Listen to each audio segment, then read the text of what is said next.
Welcome to the Explainer. This is where we bridge that frustrating gap between abstract vector calculus and practical, everyday electromagnetic problem solving.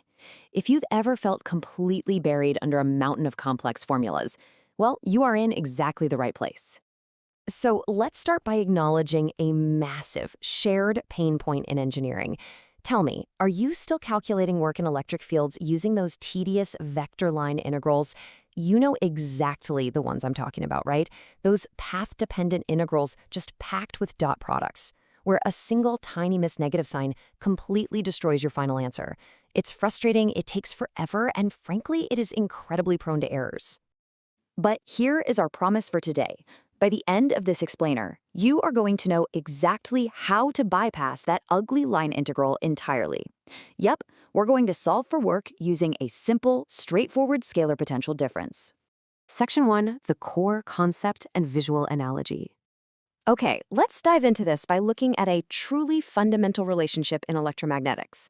The foundational mathematical equation here is E equals the negative gradient of V.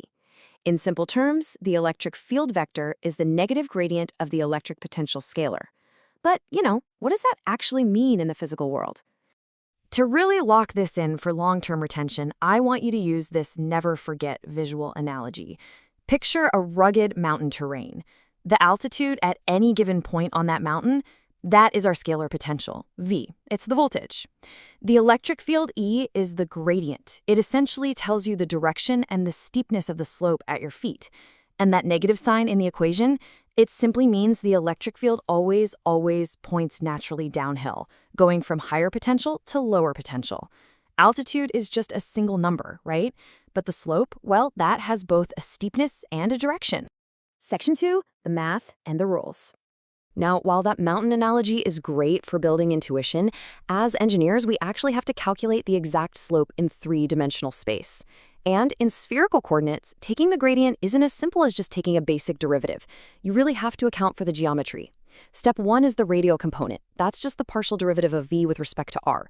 But look at step 2, the polar angle, and step 3, the azimuthal angle. Notice those scaling factors? We divide by r and r sine theta. Physically, these factors represent the changing arc lengths as you move further away from the origin. You literally cannot just take the derivative of the angles. You absolutely have to scale them to physical distances. Section 3, the walkthrough example. Theory is one thing, but application is everything. So let's put this into practice with example 4.12 from the text. We're asked to calculate the work done in moving a 10 millicoulomb charge from point A to point B. We are given this potential field equation. V equals 10 over r squared times sine theta times cosine phi. We need to methodically lay out our givens here and pay very close attention to that r squared and the denominator. That is exactly what's going to dictate how fast our potential drops off.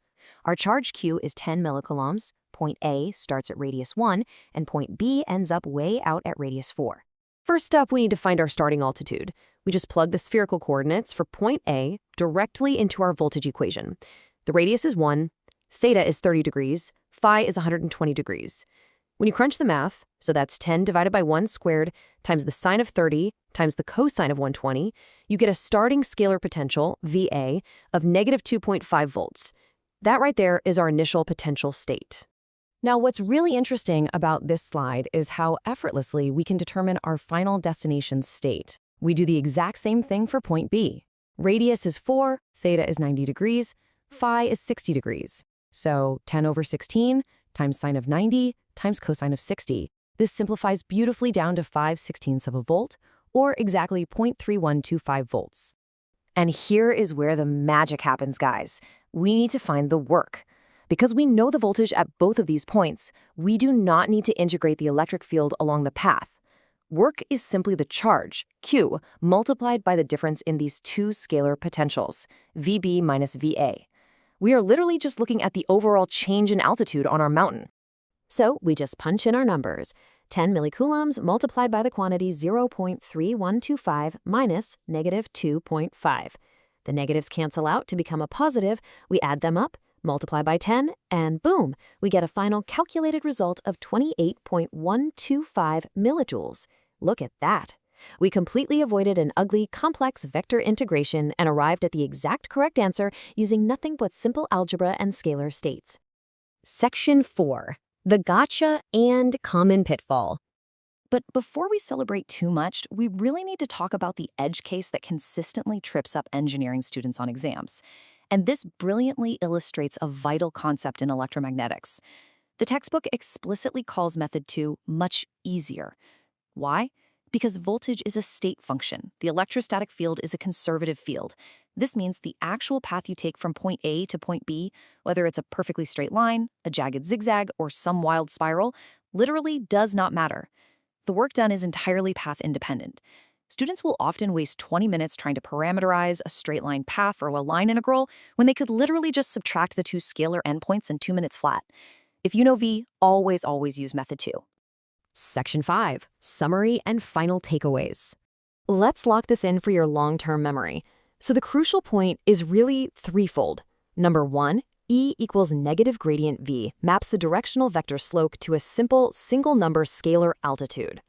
Number 2, when you are forced to take spherical gradients, do not forget your 1/r geometric scaling factors. And number 3, the ultimate shortcut. If the scalar potential V is known or easily found, always use scalar potential difference to calculate work. It is path independent and it will save you from absolute vector integration nightmares. That brings us to the end of today's deep dive. Make sure to hit subscribe for more EMC survival guides so we can keep simplifying the complex for you. And I'm going to leave you with this final, somewhat provocative thought to ponder. If the electric field is 0 in a specific region, does that mean the voltage must also be 0? Or does it just mean that our mountain is perfectly flat? Think about it, and we will catch you in the next explainer.